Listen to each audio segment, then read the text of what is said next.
Is it all gone now? No, it's always there, right? These dimensions are always there. Yet when you get still, you just kind of want to stay there, don't you, Ariel?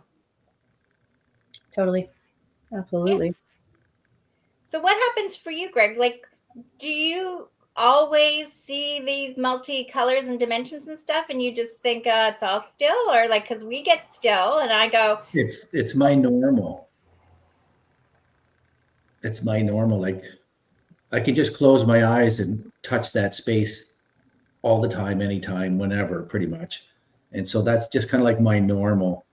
So like I always get people going, "Oh, what'd you get? How'd you feel?" And I'm like, well, I saw stuff, whatever. Whoop de doo. Like it's like I don't know, And once in a while I'll have something that'll catch my eye, and I'll go, "Oh, that was different." But like for the most part, that's just kind of normal. Mm. so you never feel stressed? No, for sure. I feel all that stuff, right? Okay. I have moments of stress and stuff like that, and then I kind of it doesn't usually last long. Mm-hmm. Uh, I can't remember the last time I was really stressed for a long time. So like it's not I'm not above any of those things. I feel them all, but my normal all the time is just always touching and poking that piece. Mhm. Hmm. And then like and for sure I have days where I actually choose to ignore it and eat something. I'll hold it in my hand and my body will go, "Don't you dare." And I'll go and then I'll just like, oh, and then I just feel like crap for an hour until it kind of passes. And you know what I mean? So like I this is the analogy that this is what come to me the other day. I grew up with a guy. His whole family was musically talented. They could all sing anything. This guy I'm talking about, this one guy in particular, he could pick up an instrument that he's never played before, and within 15 minutes be playing it well. Mm. Like it was just crazy, like just nuts. And I went up to him one day and I said, like, why don't you do something with that? And because he was born with it, he didn't view it as special. He didn't Mm. view it as something out of the ordinary. Like, you know, um, if he had to work at it, he might have picked up the challenge and go with it. And that's very similar with me. I noticed the reflection of myself and my thoughts around him. That it's just, I could have that conversation with me. And it's because it's always kind of been there. So it's like, people are like, wow, that's exciting. And it's like that, I don't get I look forward to some things, but I don't get excited about all the spiritual work because it Mm. comes so easy for me. I love doing it. Don't get me wrong. I love doing it, but it never takes me over that top going, oh my God, that was amazing. I don't get that. Mhm. I'm not saying it'll never happen, but I normally just don't get that. Could you see correlations, Ariel, with the kids at forest school, like in that sense of they're not going, they're more in that space, or are they going whoa, all the time? Are they just like in that joyous kind of? Yeah, definitely. I think, yeah, it's more like being like a kid where you're not over analyzing. As we get older, we overanalyze everything, right? And then I was thinking about different spiritual traditions. When I was doing Kundalini yoga training, they talked a lot about how you're not supposed to attach to, like, if you're seeing colors or seeing visions and things like that, that's a distraction. And then within the Christian tradition, they talk about the same thing. They say, like, all these gifts from the spirit, that's not the point. So the idea is that we're just meant to dwell in the presence, right? And so that's something I've been coming back to over the past couple of weeks as well, because I don't know, just kind of sick of everything a little bit. And the simplicity is where the goodness is, you know? And I don't know, I think because I'm involved in the spiritual community too, it's like there's so many trends and things and everything gets sensationalized. Oh, and it's all on social media now and everywhere you go. And then, it's like, what's the point? What's the point of all this? Yes. Next shiny thing, right? Yeah, really, really. I got one. No, just no.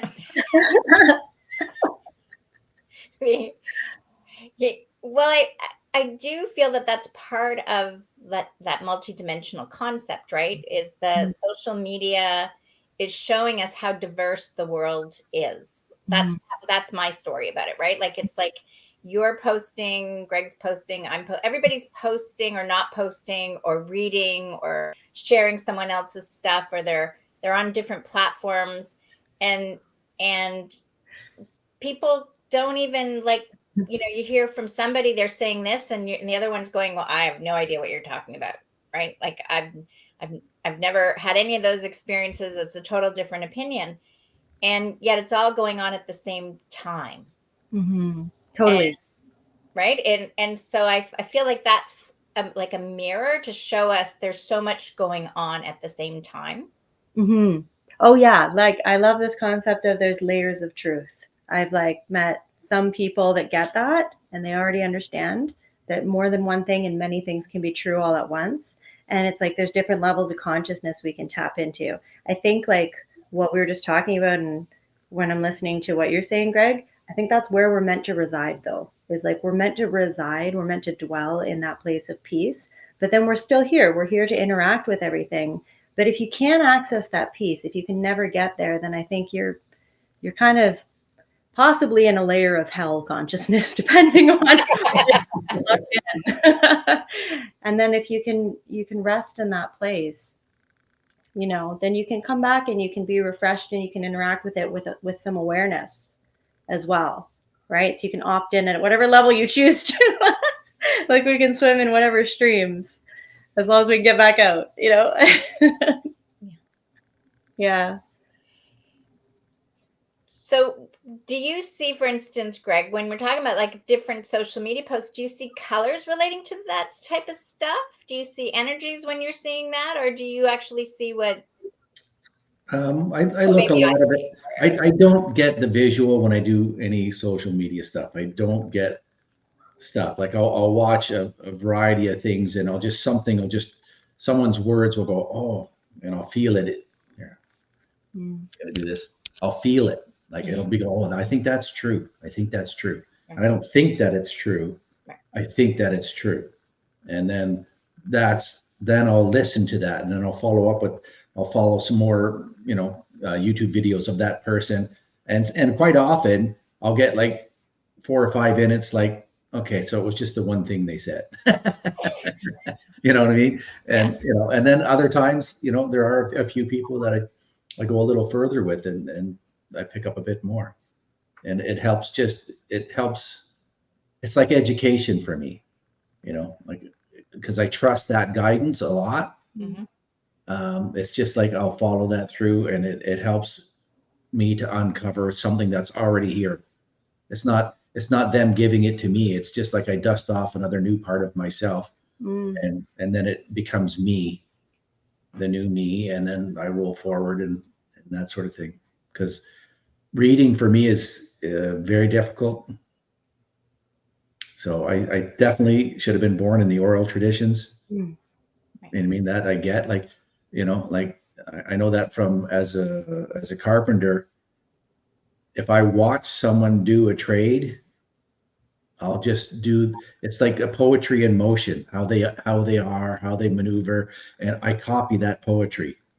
And that's how I got really good at many, many trades.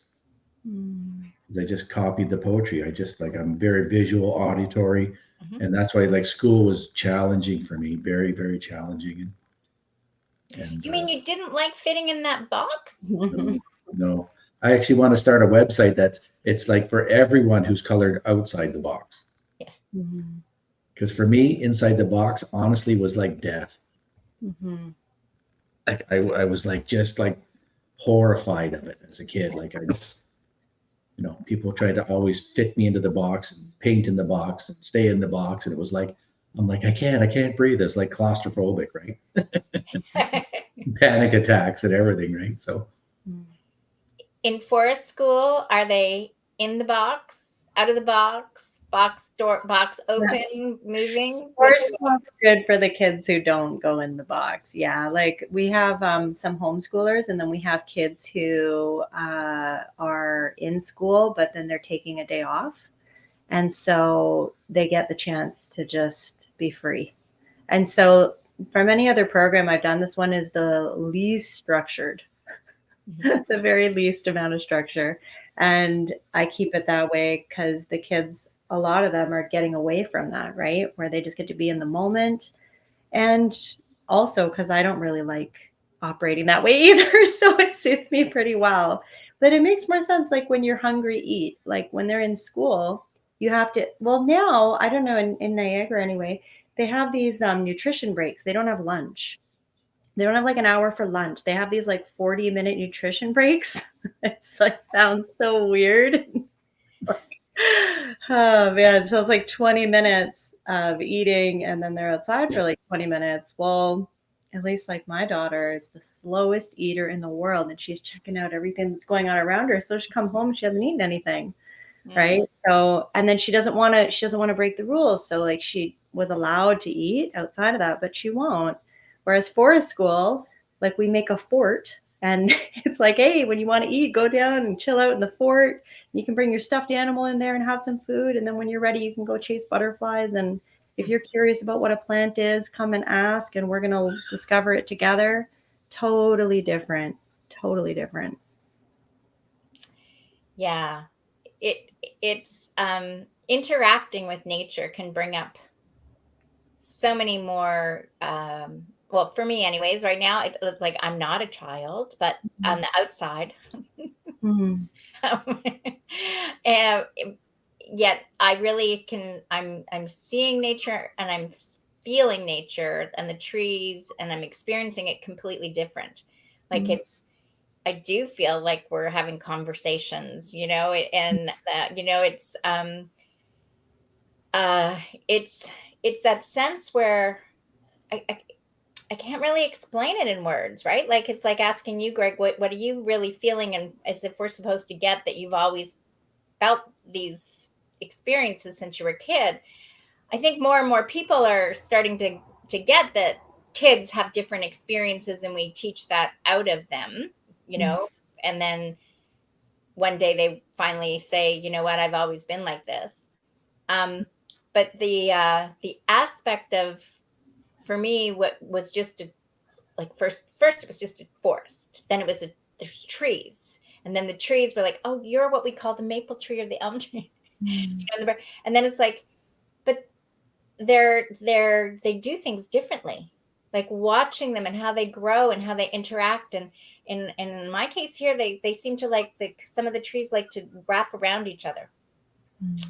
And it's like, whoa, are you guys hugging? I mean, it's just a different level of awareness for myself. And it's very calming. It's like I can just be peaceful and I feel like we're all working together. I don't really know. And sometimes I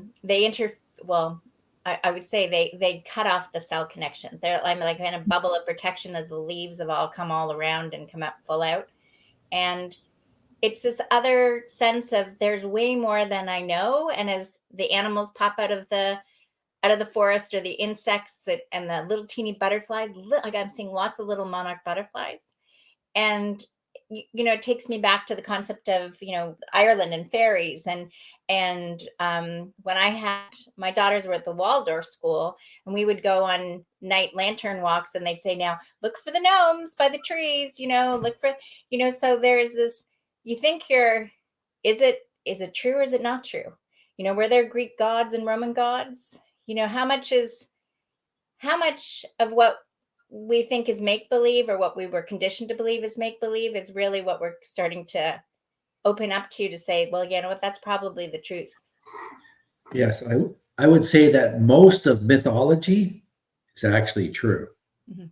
And we've been told that's all just mythology, right? Mm-hmm. It doesn't really exist. And just my understanding of, like, I'm not a big reader. I watch podcasts that read, so I listen. Right. And I think we're going to find out that most of that's true.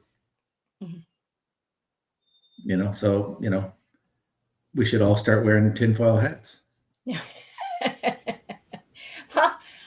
I know for me, there's things in school that just like when they talked about the Egyptian pyramids, how they were built. I was just like, no. It's like when we had Beloved on a little while ago, and she said when they said this is how the planets, how we were created, and she's like, no, that's not how we came, right? We'll come in and we'll tell you, my girlfriend and I, where we came from, what planets, how this all happened. But there were certain just things, and mythology is one of those ones. I never thought, well, no. But yet you keep getting told, of course it's a no. Yes. Of course it's a no. And then you kind of go, okay, I guess it must be a no because everybody's saying it. I'm the only one that yes thinks that way. It's easy to get pulled into that, right?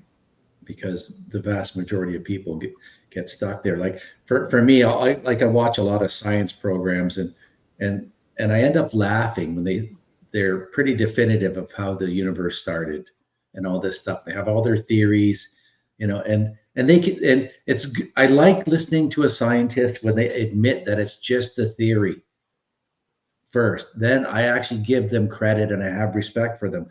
But the ones that just say like, I am so highly educated, this is what we believe the truth is, and it's like, oh, it's like no. They're really hard for me to watch those. I don't usually watch those very long. So yeah, it's a sense of being able to trust. I find now it's like, no, it's not for me. It might be for you, but it's not for me, right? And actually, Greg, you sent me a guy to listen to a little while ago, and something about how universities are failing everybody. And I was like, nah, don't need to go there. And then my friend was asking me, Jason was saying, do you have any good podcasts? And I go, well, Greg sent me this one. And he's like, oh, this one was good. You should really listen to it. Right. And he's like, it's all about this wokeism and blah, blah, blah, blah. And I was like, no, I don't feel it. I don't feel it. And he's like, no, really, like, get more time. And it's just like, you should give me his email. I'll start sending him stuff. and it's just like, yeah, it's okay. It's just a no for me right now. It might be later, but right now it's a no, and that's okay. Totally. Yeah. Information, I think, is like food. And I've noticed there's times as well where it's just like, I just can't digest that right now. That's not for me. My mind's not there. That's not what I need right now. And then, there has been times definitely where something had a season, or I've gone deep into something, gotten saturated with it, and then sometimes had to take some time and then come back to it. And then it's like, okay, I'm ready for another dose of that now. So what is the strangest experience that you've had? We'll start with Greg because I'll have the stranger ones that you've had, whether it's dealing on your own or with others, that that 9 out of 10 people are going to say that didn't happen.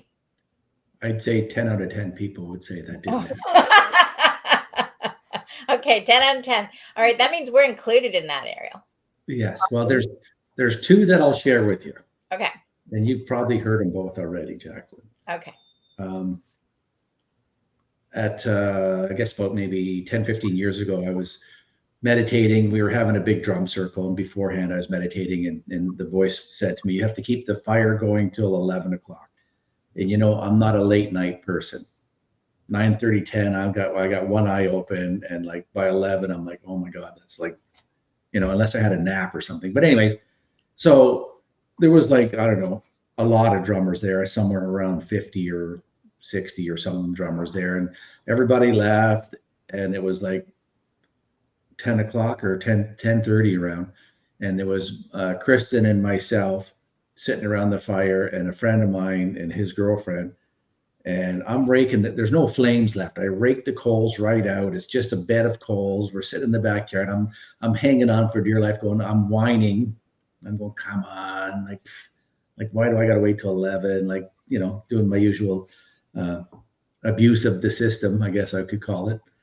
And it was about quarter to 11. Like I raked the coals out and we're just sitting there and nobody's saying a word. And all of a sudden the coals exploded. Like, I mean, they went flying out of the fire pit, and this thing with like dragonfly wings, it was like a fairy. I didn't get a good enough look at it. It did have a tail, and it was probably maybe 14 inches across on the wingspan. So something from another dimension burst out of the fire and flew up in a spiral straight up. And you could hear it. It sounded like a little helicopter, just like.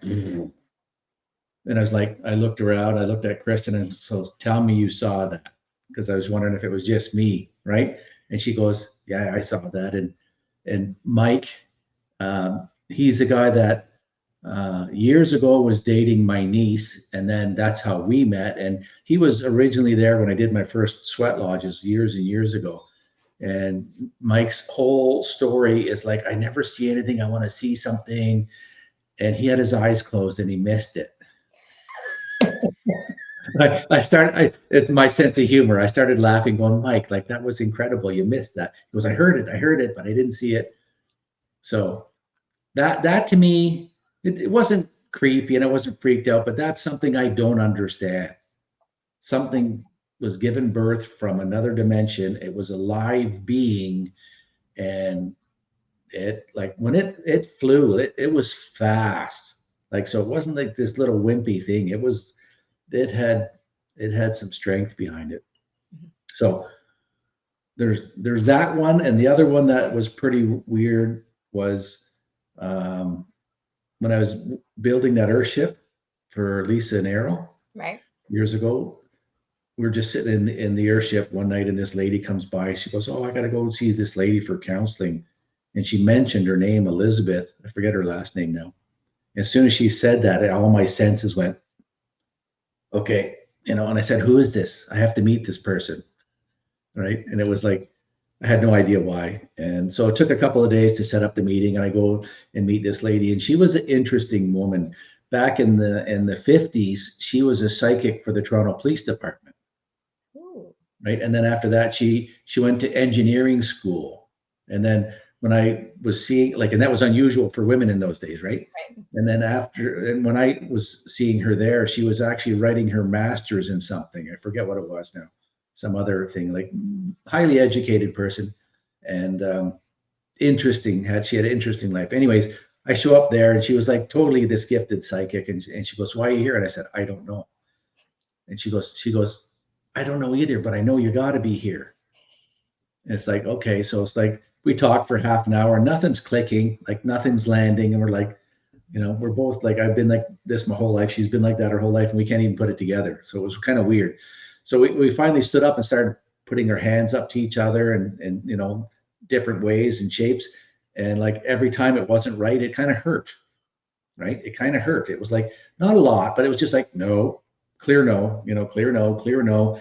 And then we connected, and I just shot out a body real fast, and I flew to England, and I went to this place that was like a bit of a castle. It wasn't a full big castle, but it was a big house.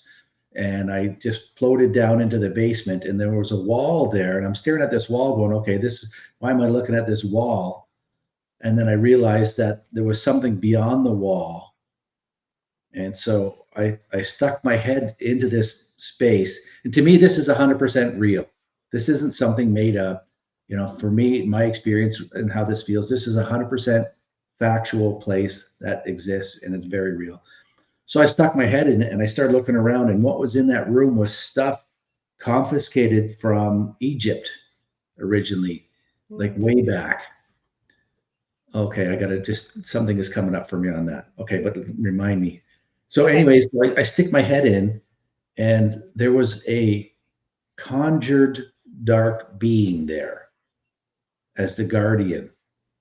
And that thing attacked me and came right into this realm. And that lady watched me bounce around the room with this black shadow wrestling me. like physically bouncing around, and this thing's wrestling me and stuff like that. And then it just let me go, and then I stood up, and it took months before I felt whole again. It took months. It was super intense. And she said she was just not terrified, but just stunned watching me get thrown around the room and beat up by this shadowy thing. And I really know it was a conjured thing. And my lesson from that I thought was my lesson, I don't know if it's even true now. I'm doubting it as I say this, but I'll just share it with you anyways, is that like I probably could have negotiated my way in if I didn't just be so arrogant as think I could walk in. And the people that lived in that house had no idea that this thing was there and this room was there, because this thing had the ability of keeping you asleep for that portion. So you couldn't pass that without falling into a sleep. Right. And yeah. And when I just watched the show the other day on this guy is supposed to be the Grand Master of the Knights Templar. Okay. And he talks about how they have things stashed sacred artifacts that they don't want to get into the church's hands or to the wrong scientists' hands. And I'm quite sure right now as we speak that that's what that whole thing was. It's one of their stashes and stuff like that. So he wasn't a bad guy then? No, he said their mission is to save these artifacts until they can find the right people to like scientifically go over them and evaluate them properly and all that sort of stuff. And that hasn't been the case. But they do want to release a pile of information. But the other thing that I found super interesting about that whole thing is he talks just like me. I could be his brother. So it was fascinating. I really identified with the guy a lot. So it was interesting. Enough so that I was thinking I was going to see if I could get a hold of him.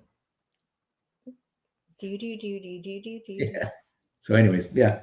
Okay, your turn. Go for it, Ariel. Oh, deep stuff, eh? Wow. So yeah, the other world connections.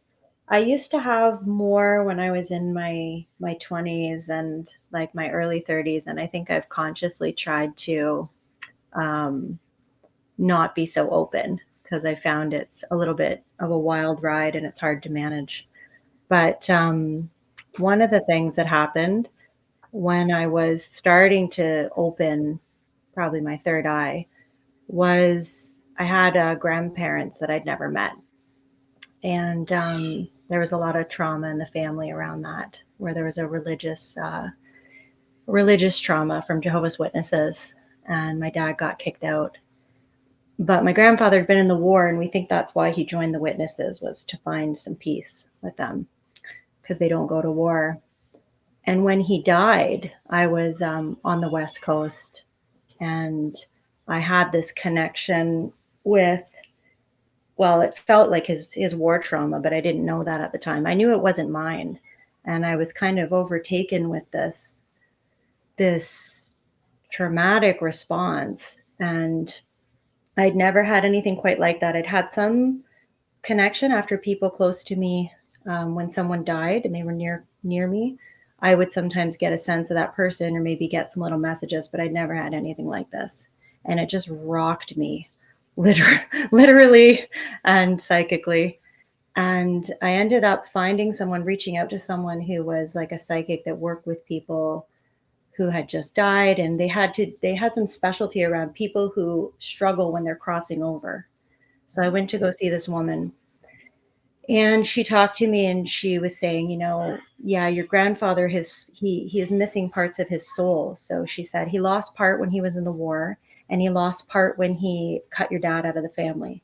And so he needs your help to cross over. And so that led to a whole lot of things. And I was doing a lot of like grief work at the time and learning about these shamanic approaches and how important it is, our connection to our ancestors and the importance of grieving. So there was quite a long connection after that. And I remember even like channeling like a letter from my grandmother and like giving my mom this blanket and doing all these things. But it was necessary for a time to work with it that way, because we never met in person. And it was the only way to heal that. And there was I was fortunate to meet another really amazing teacher who was an African elder, who talked about it with me too and said, you've been severed from the ancestors, and you need to bridge the gap. Just yeah, really at the time it felt crazy. It doesn't really feel that crazy anymore. I think people are more aware and more people talk about these things. But yeah, just a really incredible, really sweet experience eventually, to be able to connect that way in spirit, where we don't have all the gunk like that we carry here. And yeah, really beautiful stuff.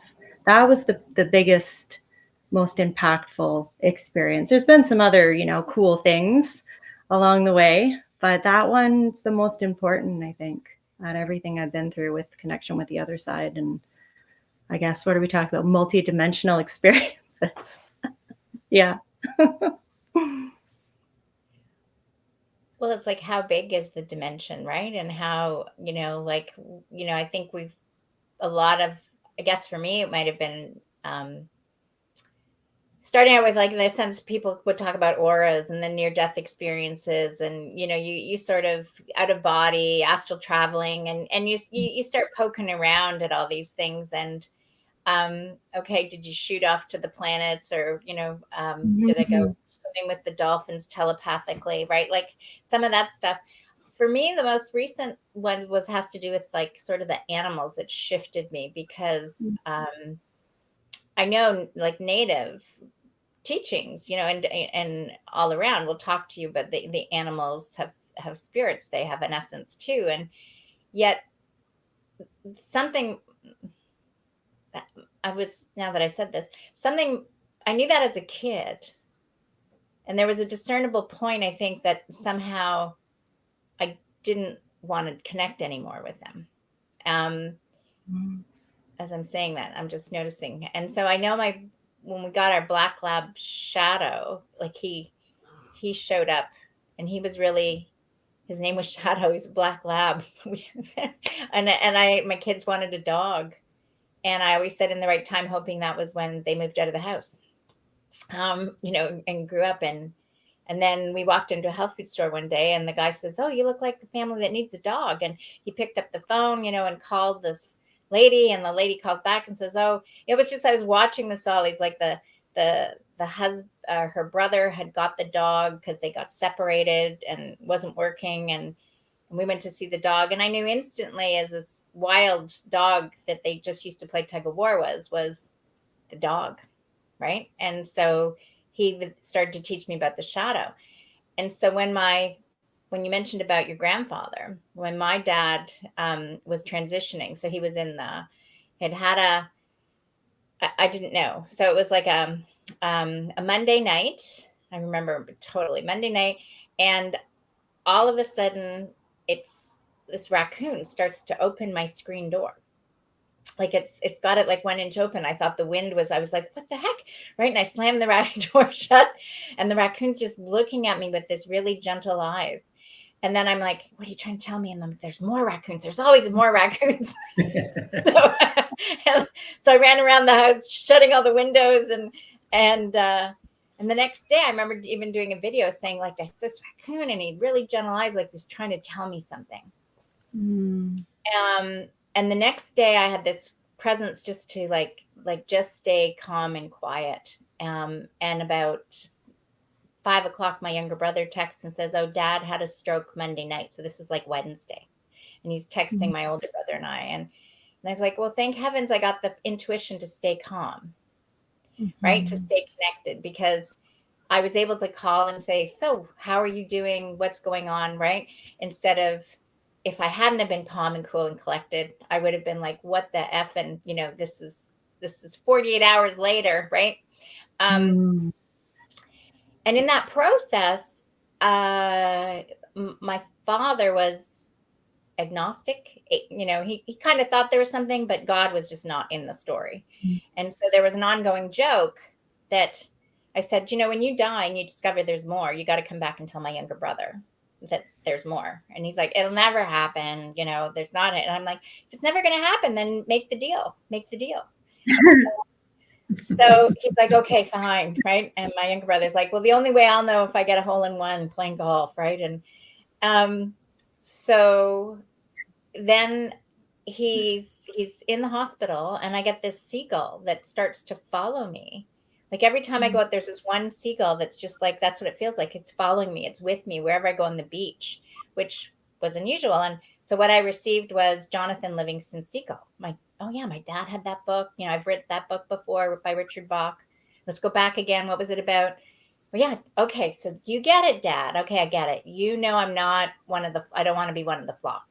Right? Jonathan wanted to fly like an eagle and do all that great stuff. And so I go, okay, I got that. Right. And I'm like, but you're still here. What do you want?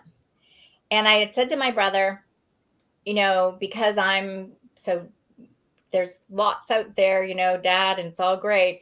I said, if he doesn't want to hear my voice, right? He doesn't want to connect. I'm okay. And he goes, no, he doesn't want to talk to you. And I was like, okay. Then the seagulls, what I received was, you want me to call you? He's like, well, if you can't get that, I want you to call me, right? How is your brother ever going to get it? And so I was like, now? And I was like, no, just wait. And so that I waited till the next morning, and then it was like, call now. And I called, and the hospice nurse answered. And I'd been told my brother had been there the whole time, right? So he was like, I was going to get him, and he would have said no, whatever. But I get the hospice nurse, right? Wait for the right timing. And she says, oh, just a second. I said, no, before you hand him the phone, I want you to be really clear. Tell him it's your daughter calling. You're coming to her in spirit. She says you want her to call you. So she's like, Kenny. I can hear she's like, it's your daughter. She's calling. She says you're coming to her in spirit, and you've asked her to call you. Great. And she goes, oh, he's squeezing my hand really tightly. He wants to talk to you, right? And so I go, Dad, I love you. Everything's going to be fine. I got the message, just enjoy the transition.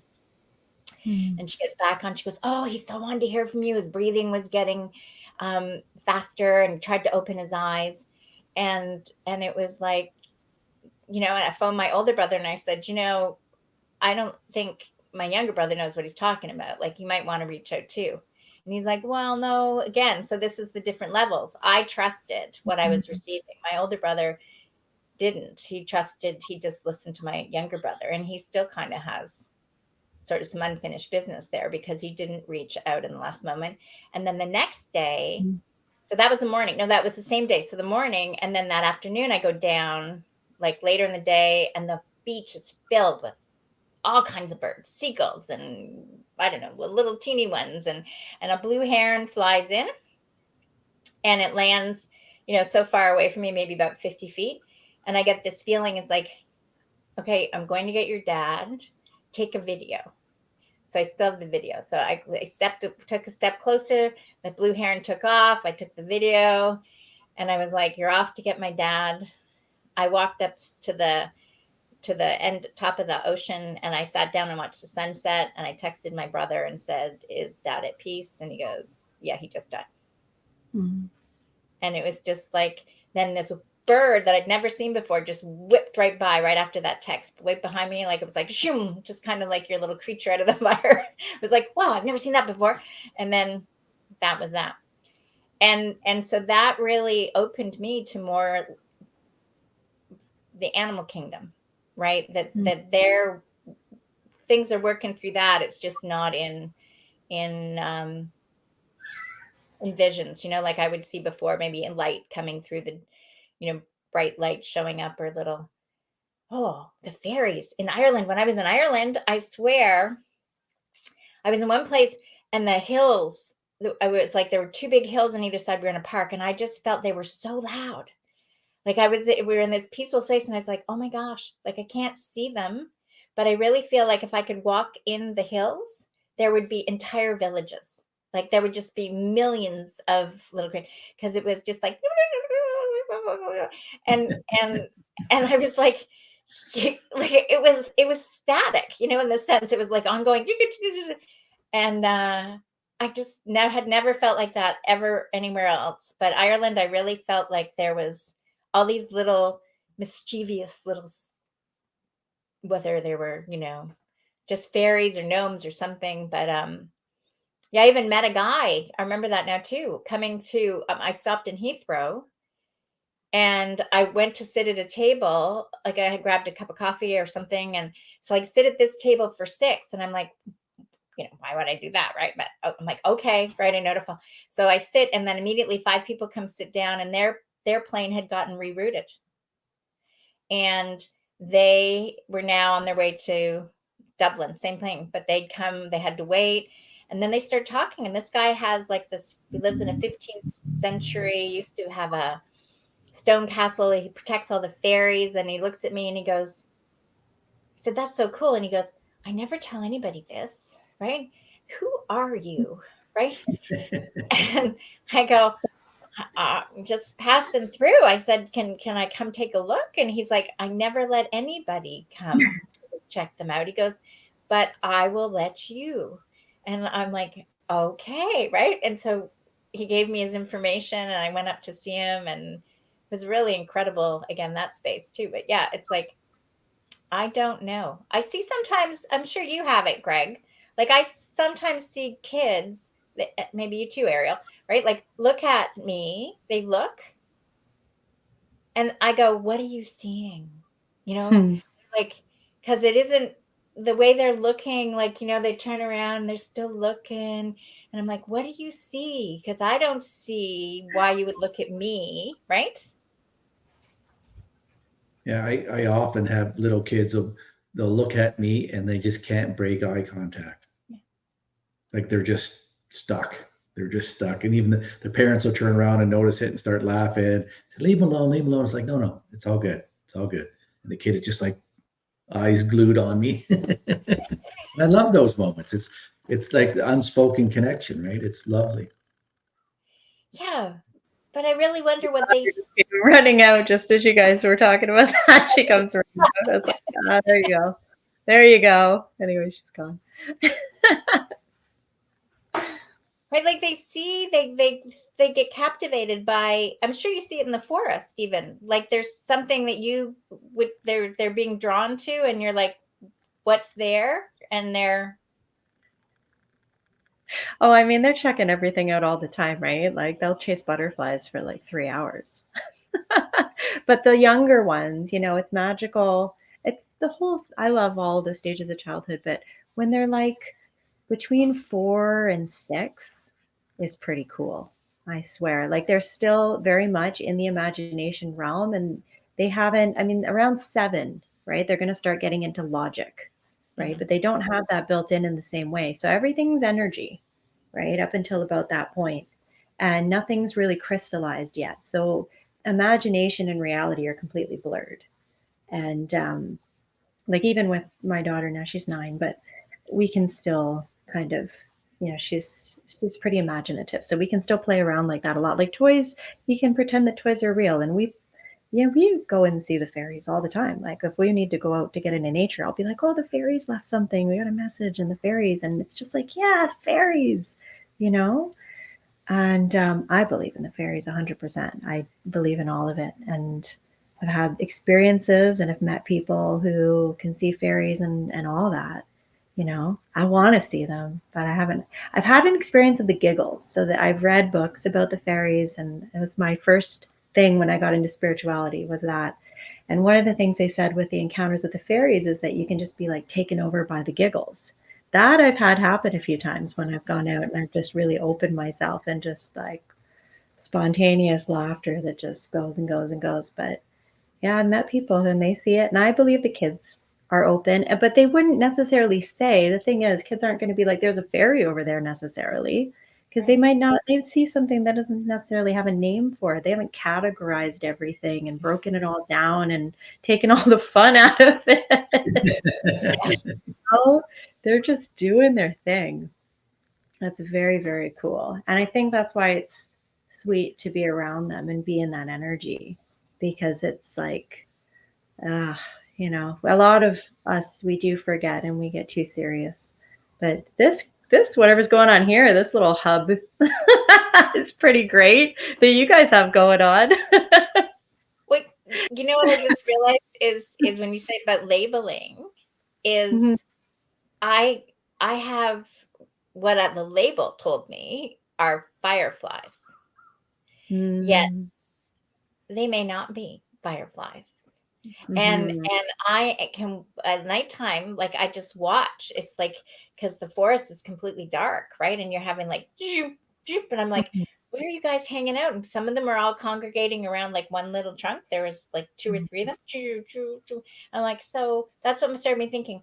What is it there, or is that like is that the house, right? Is that your place, right? And I'm just seeing you, and you're like, I'm told it's a firefly, but really, is it? Like, is this something else entirely, like a fairy or a tiny little ET that we have yet to disclose what is there? Mhm. I don't know. When you see a firefly and they'll just like you'll see one not moving and it'll light up that little green. That's how spirits enter the lodge all the time, and they're just like a little firefly, except they come in like different colors. There's different colors come in, and they'll be just like that little glow of a firefly. It's almost identical. I've been in lodges where they kind of float in and float out of the lodge and stuff like that quite often. So Fireflies are green lights. I believe they're green. Oh, these are white lights. These are white. Okay. They're white lights. They're bright white lights that are just going psh, psh, psh, all through the. Okay. Maybe they're East Coast white lights. No. Yes, I was gonna say newfies, right? Well, it made me the little white lights behind there too. That Yeah. I love lights in the forest. Maybe that's why anytime I go into a forest and there's twinkle lights, I am so happy. And I always think it's like going to, like, I've read a lot of the books with fairy lore and things like that. And yeah, I'm just imagining like going to this like secret fairy gathering in the forest, and it just delights me to absolutely no end. Yeah, I think like our souls. Oh, I love like learning more about when we were more connected with nature. Like all of us in the teachings that I've had, we all have an indigenous soul, right? Like however you identify, there was a time when we were all people of the earth and we all had traditions and we all had teachings around these kinds of things. So, for Europeans, it might go back quite some time. Like if you're going into the history of England and things like that, you got to go back a ways, but it's there. And I think in our soul, I think it's in our DNA, like all of us, that we have a lot for that, to connect with that. So yeah, it just feels, I don't know, beautiful to remember magic. So are we from the land? Are we from the air? Are we from the water? Because I met a guy the other day and he's like, no, all the native people came from the water. And I was like, We're all elements. yes. Yeah. And just, it's like some people would have like, their dominant spirit would be bear. Mm-hmm. I mean, some people's dominant spirit related that way could be water. So would you like to elaborate on if you have the spirit of the bear, thunder bear, what does that mean? And does it mean that all the time when you have the spirit of the bear, or is it variable? Well, modern culture, when they think of bear, they always paint the picture of claws standing on the back. Yeah, exactly, right. And that is part of it, but there's a million other attitudes that the bear has, and And the bear for me is the dreamer, because they hibernate for so long. So it's the dreamer, and it's also a healer. And like the other things, it has courage. So, but it's the thing that I always relate to much more is the dreamer, because like most of my whole life has been kind of more in dream space than school space or church space and all that stuff. It's always been outside the box. So I relate to the dreamer.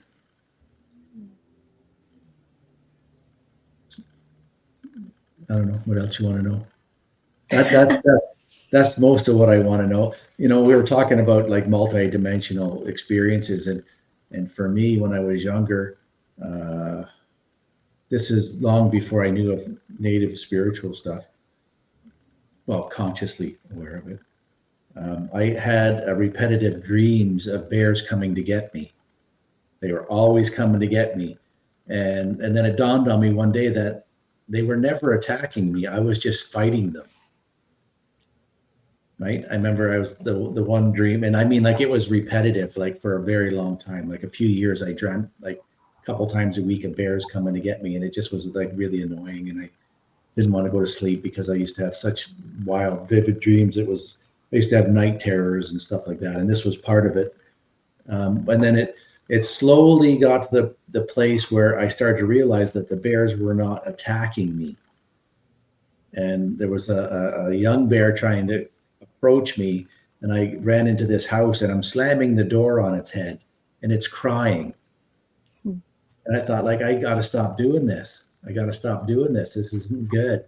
And then the next night I had a dream where there was a big male bear looked at me, and he did the attack pose. He got like he was rearing up to attack, and I went on all fours and reared up too, and we collided, and I disappeared into the bear. I never had the dream of bears ever again. It was years later I learned about the indigenous stuff, and then it all made sense. And who gave you the name Thunder Bear? Dave Crushane. It was the second time I met him. I met him at a talk, and then he wanted to see me after we talked, and he gave me my name right away and said, "You should come do ceremony with us." That was a long time ago. For those who don't know who Dave Crushane is, he is leading Earthman. Can you say his name in Anishinaabe? No. Not without really bastardizing it. I don't want to do that. Right, exactly. Yeah. So, and then that opened a whole other explanation for some of the things that you had been experiencing. Yes. Yeah. It was interesting, the timing where when Dave and I first met, because it was just a couple years. It was probably like only about 2 years prior to that he had his first really big vision. Not his first, I can't speak for that, but like he had the vision of creating the Turtle Lodge. And I met him just after that. Like it was like really close to the beginning of his journey on that. And that was interesting times. My first sweat lodge, I flew out to Winnipeg, and they were in Fort Alexander, which was a couple hours north of Winnipeg. And it was in the middle, like it was January or something like that. And I'm out there in shorts and boots on and a towel wrapped around me. It was like -40. And I'm out there freezing my butt off. And all that kept going through my head is like, what am I doing? This is weird. This is nuts. So, yeah. And then I went into the sweat, and it was so hot I thought I was going to die. And then when I got out of the sweat, the lodge, actually, no, it wasn't in Fort Alexander. It was at a place called Seven Sisters. They actually bought an old ministry building. There was a big steel building, and they were doing ceremonies and stuff in there. And it was like almost 100 yards away and -40, but I was so hot I didn't wear my boots. And I just walked over and got into the building. I couldn't feel my legs for about a half an hour, but that's okay. it was just, that was wild times for me, because I was really trusting in stuff I had no idea. I just walked into it, and it felt like I had to do it. So I kept doing it and kept doing it. I love that. How old were you? I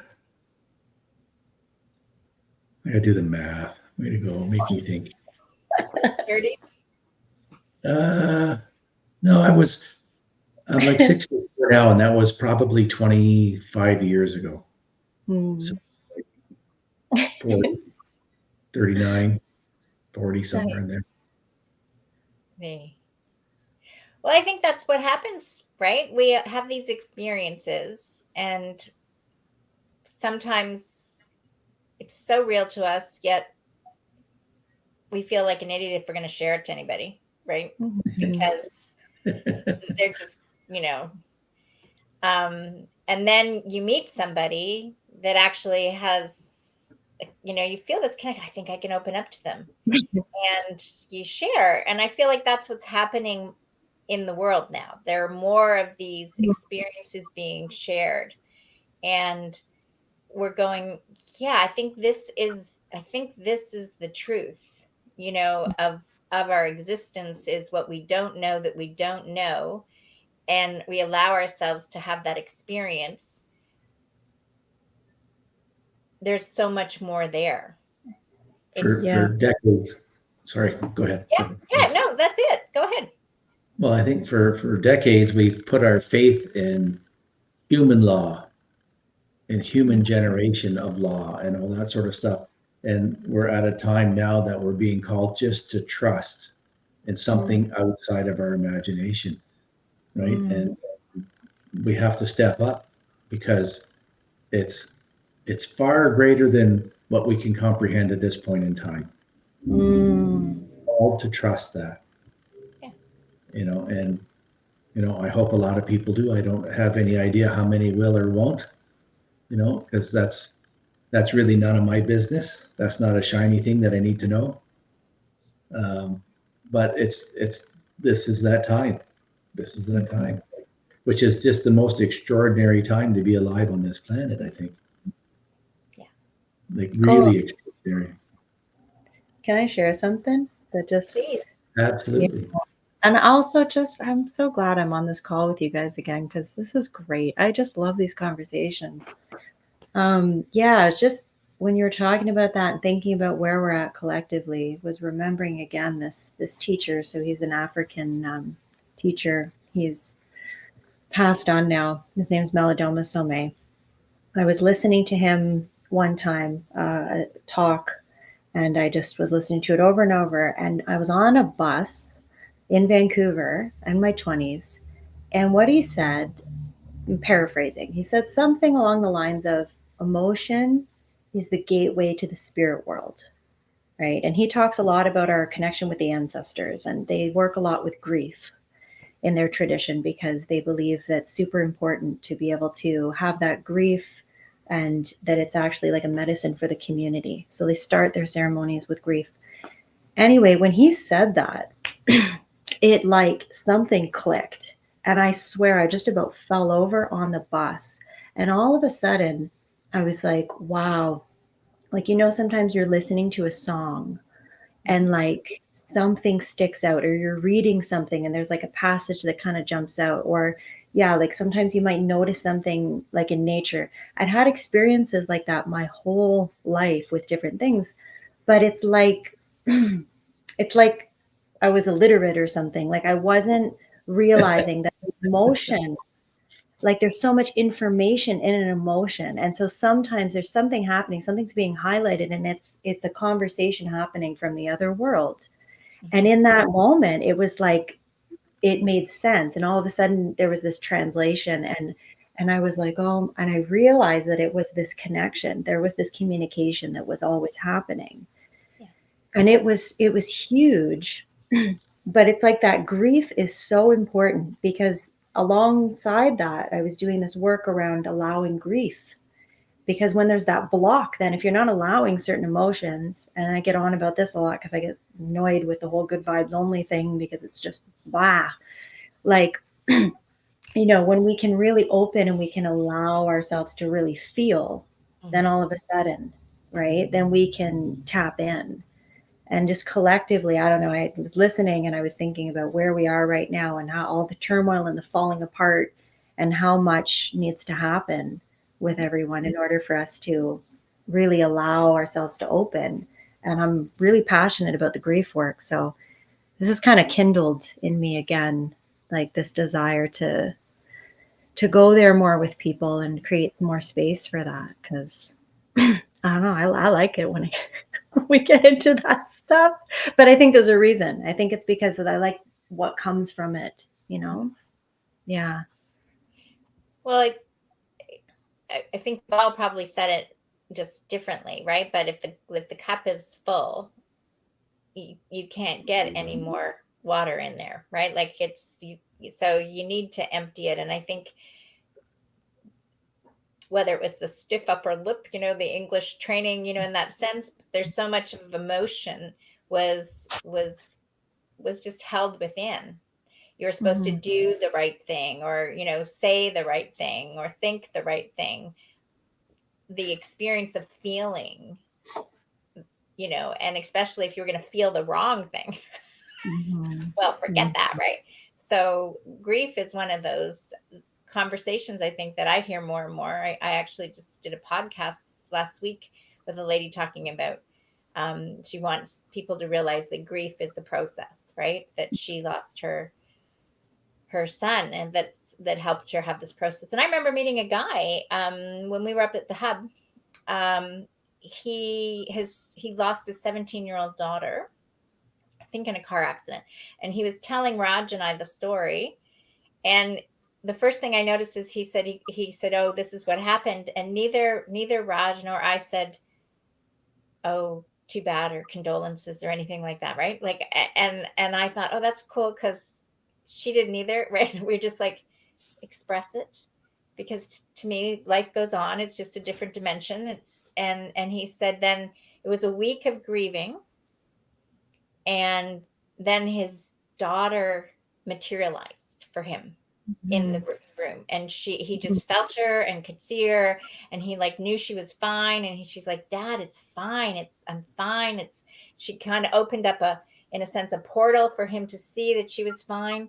And he said, then his wife called shortly after, and he couldn't speak, and the wife started panicking because she's like, "No." and he finally go, "No, I'm fine. I saw her. She's good," right? And because of that, he feels she gave him the gift. Most people are like, "Your daughter died at 17," and he's like, "No, she gave me this gift of connecting to the spirit world and discovering and changing my whole life," because he was very much the guy that worked and did the right thing, and now he has this whole other heartfelt connection. Yeah, I love that. I think I had an uncle that passed away in my 20s, and I got guided later. I mean, there's a lot going on at the time, but there was a whole awakening process with that death that I didn't realize it started then. And later I realized that was the catalyst. And he would show up in my dreams over and over and over again. And he was alive in my dreams all the time. But I didn't so when I had a shock around the death, so I didn't process the grief because of the shock. And I've learned a lot since then about grief, and love listening to teachers who talk about the sacredness of the dying process and the way that we approach it now, and how death phobic we are and how grief phobic we are in our culture. Right. Because it's actually like one of the most important spiritual initiations that there is our connection to death helps us with our connection to the other world. And it took me a long time to understand that then if we have that shock, and if we don't allow things to flow, and we don't have that sense of we are still connected, it's just taking a new form. That connection needs to take shape in a new way. I think it's the most fascinating, coolest stuff. Yeah. But like it's all that cultural challenges, right? Yeah. It's basically cutting off our ancestors from us. Yeah. That's really what it is in the modern way of thinking. Like I watch. I got some friends, and the one person had one of their siblings. I'm trying to leave this as blank as possible because if they ever listen to this, Hmm. um, and every year, and it's been a lot of years. Every year, they're like crying, and it's like that's not what that person wants you to do, Hmm. right? That person wants you to, if you remember them, but celebrate it. Hmm. Celebrate it. It's got to be a celebration, and Hmm. this flogging of one's own self to promote like how much they cared or something like that. I don't want to project, you know what I mean? But it's like I watch her just torture herself once a year for a couple of days, and it's like, your sibling wants everything but that on Hmm. the other side. They don't want you to suffer on Hmm. their behalf. Like that's that's a I don't know. My brain doesn't understand that. My brain Yeah. doesn't understand. I know when my mom passed away, and people were on Facebook and whatever, and I said, like, I didn't lose my mom. I said my mom had Hmm. a great laugh, had a great smile. So when I laugh, she laughs with me. Right. When I Hmm. smile, she smiles with me. Yeah. And all Hmm. these people are doing all this stuff, all this cartwheels and stuff, right? And I'm like looking at it going, I don't get that. And I did cry, but it was like 6 months later. Mhm. I was just sitting there, and out of nowhere, like it Hmm. was really like, oh, lovely day. Pooh, geez, like it was so sudden and so quick. And I had that moment of grief, and it all flowed, and it was all good. And I still know that she's with me, Hmm.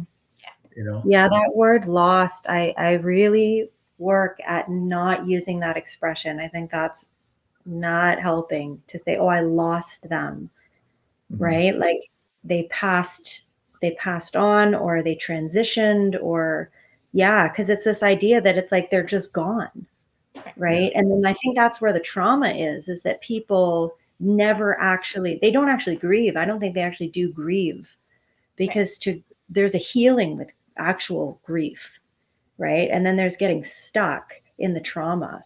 And I think for most of our culture, there's just trauma.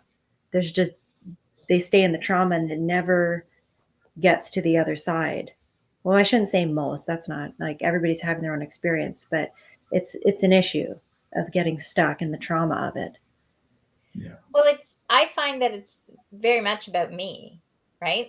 Like it's like if I really believe, if you like I'd say if you really believe that you're, went to Jesus, went home, went to God, whatever, you really believe there's life after that, then if you're the grief is about me. What am I Hmm. missing? Like, Hmm. what is it that I'm thinking about that? Oh, I'm never going to get to do this with them again. So, how Hmm. is that? Like, let that process. It's about what do I need to let go of? And Hmm. Greg has talked about before, like the balloon, like in community, the balloon goes away, right? The air's still there. And I think that's kind of the idea of the vessel, like the body, the, the, the, the outline of the vessel or the parameter or the edge of the balloon or the circle, whatever, goes. And that's really what happens in this process of they they they just don't have that outline anymore. They Hmm. could be sit they've just, immersed into the oneness in like the ocean, like we can separate out the drop, but they went back to the ocean. Hmm. They're with the air, and to grasp all that with when your mind has been so trained to think, oh, it's only this life and it's only this and it's only that, and then uh, it, everyone has to break through that on their own way in their own Hmm. experience. And I think that's why you would see things like near death experiences, or people would write the books, oh well, I died on the table and I came back. And it's for people to share those stories, and little by little it's like just knocking at the door to say, is what you believe about death really Hmm. true? Hmm. And maybe what you think about death and how you're acting about death, are they in alignment? Hmm. Yes, Yeah. you rarely have that near-death experience and have them come back going, "Don't go there." Yeah. Oh my God. You know what I mean? That's like I don't know I've ever heard any one of those. And like all the ones that I've ever seen are it's like it's amazing, it's beautiful, and all that sort of stuff. And like we're missing that. We're missing how beautiful the transition really needs to be, which Mhm. I think then carries on the suffering for the person who's even passed over Yeah. because it's hard for them to fully separate. I think Yeah. there's a part of them that gets stuck with us, right? Yeah. Yeah. There's an incredible talk called Grief and Praise, and it's this Mayan shaman, Martin Prechtel, and he talks about the perspective from his traditions, and it's amazing. It's just incredible. And I pulled up this one quote because it's quite beautiful. He says, grief expressed out loud for someone we have lost, or a country or home we have lost, is in itself the greatest praise we could ever give them. Grief is praise because it is the natural way love honors what it misses. So he talks about people who get lost in the waters. He talks a lot about like our modern Western culture and how people get lost in liquid and alcoholism because of unprocessed grief. But in his culture, that with the traditions that they have, they go fully into it when someone dies. And it's a healing for everyone. It brings everyone together. So it's like grief can separate us or it can bring us together. It can like connect us to the spirit world or it can sever us from it. But I think also as a culture and as a community, from this teacher and also this African teacher, Malidoma Somé, they say if we don't come together and we don't grieve properly, then this grief is going to get internalized, passed down to the children, and it becomes a sickness. And I think even looking around at like our culture now and the disconnection, a lot of it you can look at this discomfort, right, with certain emotions and things like that. And then people shove it down and hide it rather than be vulnerable with each other because they've lost the ability to do so. And so you get more and more and more disconnection and lack of authenticity and loneliness and sickness and sadness. And like when it's in its pure form, it's a beautiful expression of love, like when we're remembering someone and we're loving them, we have those tears, they don't feel bad, Right. that good cry, where you're just like, oh yeah, like I love that person so much and beautiful memories. And then you come out from it and you feel refreshed and renewed, right? It's just so different when it like the kids, they cry and they're done. They don't You hold on to it. give it to me. You Yeah. just give me that candy that I wanted, and they cry over something like that, and then it's gone next moment, And then right? they're laughing 2 seconds later, and they're laughing and they're alive and they're in touch with life.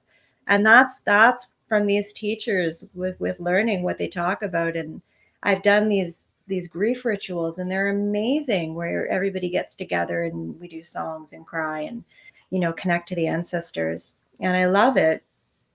But yeah, it's this lack of understanding. If you say to everybody, oh, let's go and have like a grief ritual, people can be like, what?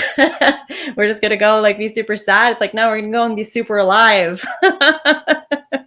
Maybe we need to have a grief ritual for the death of the old world and the birth of this new paradigm. What if we all got together on that one and we just grieved that it was over? Oh, all the stories that everyone has about, oh, we're still transitioning. Why don't we just declare it's dead? I like that. Yeah. Yeah. Well, I do make the whole thing kind of does make me laugh sometimes. It's like everyone's complains about the whole system and it starts to get a little shaky and they're going like, oh my God, what are we going to do? It's like, we've been wanting this to fall apart for a long time. Yeah. Mm-hmm. So let's just enjoy the ride. Yep. Dance in the rain, baby. We got it. The plan is started. The seed is in. We're gonna have a big, huge grief ritual. Oh, ding dong! The old paradigm is dead. Da da da da da da da. Whatever that ding dong song was. Wizard of Oz. Yeah, that was it. Exactly. So, this is great. Anybody else have anything else they want to say before we close off? I just want to say that I am grateful for both of you. Yep. I'm grateful for both of us too. No, I know.